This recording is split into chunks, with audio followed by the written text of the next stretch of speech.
గతంలో ఆ ఇద్దరి కాంబినేషన్ లో వచ్చినటువంటి Rangasthalam cinema Ram Charan cinema career దిశను మార్చేసింది. రామ్ చరణ్ పెద్ద నటుడు కాదు అని చెప్పేసి విమర్శించినటువంటి నోళ్లే రంగస్థలం చూసిన తర్వాత అతని నటనకి ఆశ్చర్యపోయారు. సో మంచి నటుడు అని చెప్పేసి అంత ముందు విమర్శించిన నోళ్లే ఇప్పుడు ఆయన్ని పొగిడాయి.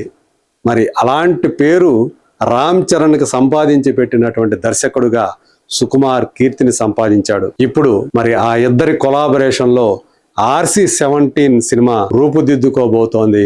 మరి ఆ సినిమా ఎప్పుడు మొదలవుతుంది ఏంటి అనేటువంటి కుతూహలం అందరిలో ఉంది. ఆ సినిమా నిర్మాతే ఆ విషయాన్ని బయటపెట్టారు. మైత్రి మూవీ మేకర్స్ అధినేతల్లో ఒకరైనటువంటి రవి. సో ఆయన రీసెంట్ గా జరిగినటువంటి ఒక ఈవెంట్ లో మాట్లాడుతూ జూలైలో RC-17 సినిమా పట్టాలేకపోతోంది అనేటువంటి విషయాన్ని వెల్లడించారు. ఒక శక్తివంతమైనటువంటి కథతోటి ఈ సినిమా తయారు కాబోతోంది అనేటువంటి విషయాన్ని కూడా ఆయన తెలియజేశారు. రంగస్థలం లాంటి బ్లాక్ బస్టర్ సినిమా వాళ్ళిద్దరి కాంబినేషన్ లో వచ్చింది కాబట్టి ఈసారి ఎక్స్పెక్టేషన్స్ మరింత ఎక్కువగా ఉంటాయి. సో దానికి తగ్గట్లుగానే సుకుమార్ పవర్ఫుల్ స్టోరీని తన కోసం, అది కూడా అతనిలో ఉన్నటువంటి నటనని మరింత ఎలివేట్ చేసేటువంటి స్టోరీ తోటి, క్యారెక్టర్ తోటి ఆయన రామ్ చరణ్ ని మన ముందుకు తీసుకొచ్చే ప్రయత్నాన్ని మొదలు పెట్టినట్టుగా మనకి సమాచారం అందుతూ ఉంది.